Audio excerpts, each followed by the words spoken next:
talking about the Trajan market, there's two guys we really need to know about, Trajan and Apollodorus of Damascus. Trajan was born in modern-day Spain and was most likely of mixed Hispanic-Italian descent.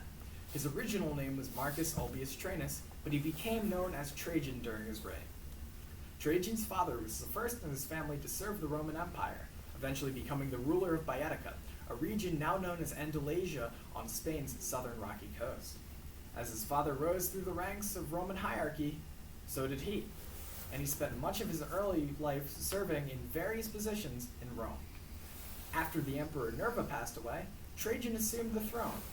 Trajan quickly earned the reputation of being a good emperor and was exceptionally popular with the Roman people during his rule, so much so that they actually referred to him as Optimus Princeps, meaning first best citizen. The Forum of Trajan was constructed during his rule as a public space instead of his own private area.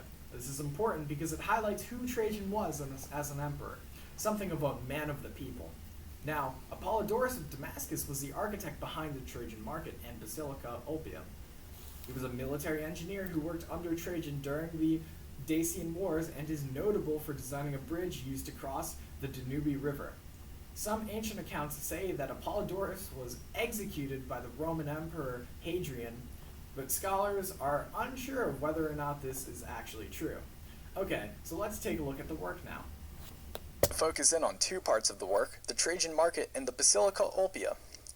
Pictured right now is the Trajan market, which served as a marketplace in Imperial Rome and is often referred to as the world's oldest shopping mall. It was constructed between 107 and 110 Common Era. The market has 3 different levels and is built into the hillside behind it.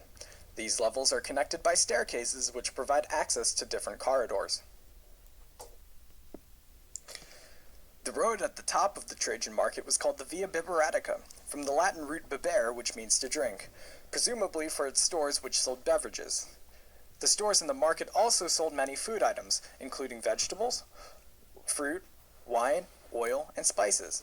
As you can see in the picture, the stores lined the sides of the main corridor, providing a permeable storefront for the ancient Romans to get what they need. I would also like to point out the bricks. You can see here that buildings were made out of concrete faced with bricks, but during its time stucco would have likely covered the walls as well. If you look at the arches here, you can see brick pilasters, which are pillars protruding from the walls that support the sides of the arch. On the second level, the arches have bases and capitals made out of travertine limestone. You can see in the picture here that the main face of the complex was a curved horseshoe of storefronts. The complex included a covered market, storefronts, and, on the third floor, the equivalent of office buildings connected to the ceiling with buttresses.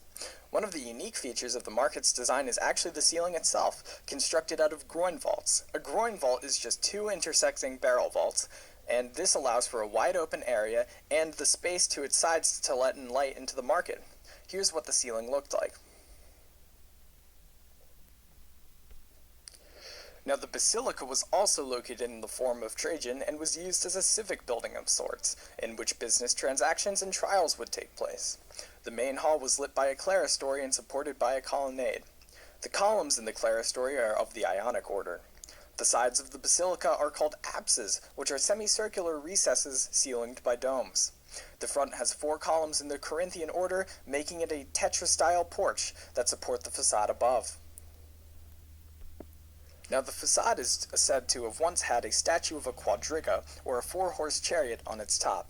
The lateral porches support individual bigas, or 2-horse chariots, at the top of their facades. The porch once bore the inscription Ex Manubis, or from the spoils of war. This is a monument to Trajan's military successes. Now, the Basilica Ulpia set the standard for a proper and lavish Roman basilica, but today only exists in its ruins. Its legacy, however, exists in Christian architecture that constructed their own basilicas. Many consider the Basilica Ulpia the primary influence to many of these works and has remained significant through history because of this.